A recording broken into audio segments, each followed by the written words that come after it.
Hello friends, welcome to our kitchen. இன்றைக்கி நம்ம கிச்சனில் வெஜிடபிள் அண்டு சிக்கன் ரெண்டையும் சேர்த்து ஒரு அருமையான டின்னர் செய்ய போகிறோம். வாங்க எப்படி பார்க்கலாம். ஃபஸ்ட்டு மாவு பனைஞ்சிக்கிறோம். ஒரு மிக்சிங் பவுல் எடுத்து 2 கப்பு மைதா மாவு சேர்த்துக்கிறோம். இதனுடைய அளவு 300 கிராம். ஒரு முட்டை சேர்த்துக்கிறோம். கொஞ்சம் உப்பு, 1 டேபிள் ஸ்பூன் சுகர், அதே மாதிரி கொஞ்சம் ஆயில் சேர்த்துக்குருவோம். ரெண்டையும் சேர்த்து நல்லா கலந்துக்குருவோம். அதுக்கப்புறம் தண்ணி கொஞ்சமாக ஊற்றி பரோட்டா பதத்துக்கு நம்ம இப்போ மாவை பிசைஞ்சுக்கிறணும். என்ன முட்டை சர்க்கரை ஏன் சேர்த்துருக்கோன்னு சொன்னால் நல்லா டேஸ்ட்டாக இருக்கும். மேலே கொஞ்சம் ஆயில் தடவி அப்படியே நம்ம கொஞ்சம் நேரம் ஒரு 10 நிமிஷம் அப்படியே நம்ம ஊற வச்சுருவோம். 10 நிமிஷம் ஆயிடுச்சு. இப்போ நம்ம உருண்டை பிடிச்சிக்கிருவோம். இதில் 6 உருண்டை நான் பிடிச்சிருக்கேன். நல்லா நார்மல் சைஸு 6 உருண்டை. இன்னும் 6 உருண்டை பிடிச்சா தான் நமக்கு கரெக்டாக வரும். அடுத்து மசாலா ரெடி பண்ணிக்கிடுவோம். ஒரு பேனை சூடு பண்ணிக்கோங்க. 2 டேபிள் ஸ்பூன் எண்ணெய் ஊற்றிக்கோங்க.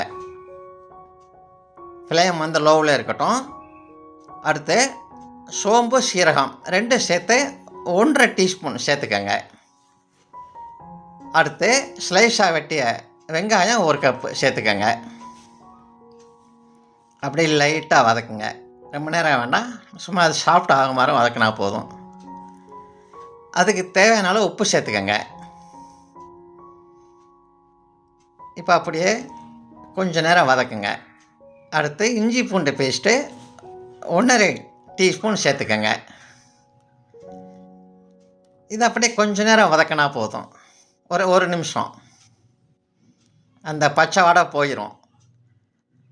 அடுத்து துருவி வச்சுருக்க கேபேஜ், முட்டைக்கோசு 1 கப்பு, அதே மாதிரி துருவி வச்சுருக்க கேரட்டு 1 கப்பு, சின்னதாக பொடுசாக வெட்டின கேப்சிகம், குடமிளகாய் 1/2 கப்பு, 2 சேர்த்து நல்லா கிண்டிக்கங்க. அடுத்து டொமேட்டோ கெச்சப்பு 3 டேபிள் ஸ்பூன் ஊற்றிக்கங்க. எல்லாத்தையும் சேர்ந்து நல்லா கலந்துக்கங்க. அப்படியே ஒரு 5 நிமிஷம் வேகட்டும். 5 நிமிஷம், ரொம்ப வேகம்னா கொஞ்சம் நேரம் வெந்தால் போதும். 5 நிமிஷம் ஆயிடுச்சு.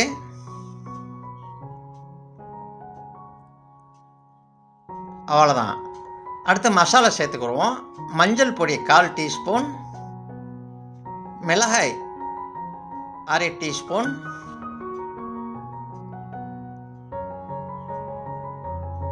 மல்லித்தூள் 1 டீஸ்பூன், சிக்கன் மசாலா 1 டீஸ்பூன், சீரகம் 1/2 டீஸ்பூன், எல்லாம் பவுடர் தான். கரம் மசாலா 1/2 டீஸ்பூன். இது எல்லாத்தையும் சேர்த்து நல்லா கலந்துக்கங்க.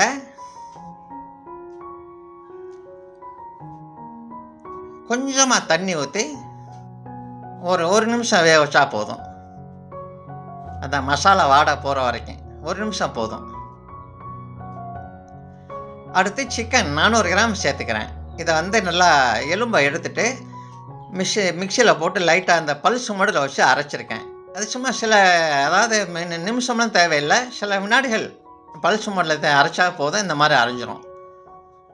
நல்லா கிண்டிக்கிட்டு ஒரு 8 நிமிஷத்துலேருந்து 10 நிமிஷம் வரைக்கும் நல்லா வேக விடுங்க. வெந்துடும். அவ்வளோதான், வெந்துருச்சு. அடுத்து கொஞ்சம் மல்லி இலை சேருங்க. மல்லி இலை சேர்த்து நல்லா கிளறிட்டு அதோட அடுப்பை ஆஃப் பண்ணிடுங்க. ஆஃப் பண்ணிவிட்டு இந்த மசாலாவை கொஞ்சம் நேரம் ஆற விட்டுறணும்.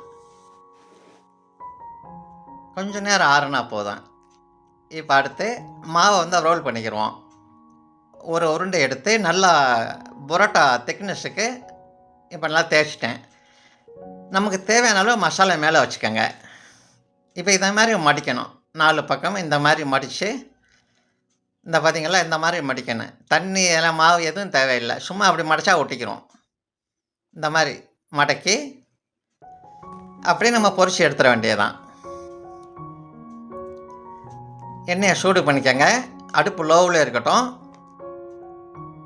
எண்ணெய் சூடானதும் இந்த மாதிரி போட்டு அது சும்மா ஒரு 3-4 தடவை இந்த மாதிரி திருப்பி திருப்பி விட்டாலே வெந்துடும். ஏன்னா மசாலா ஆல்ரெடி வெந்துருச்சு. இந்த மேலே உள்ள இந்த சப்பாத்தி மட்டும் தான் நமக்கு வேகணும். வந்துருச்சு, அருமையாக ரெடி ஆயிடுச்சு. அடுத்து இருக்கிற உருண்டை எல்லாத்தையும் இது மாதிரி தேய்ச்சிக்கோங்க. தேய்ச்சிக்கிட்டு இந்த மாதிரி பொரிச்சிடுங்க.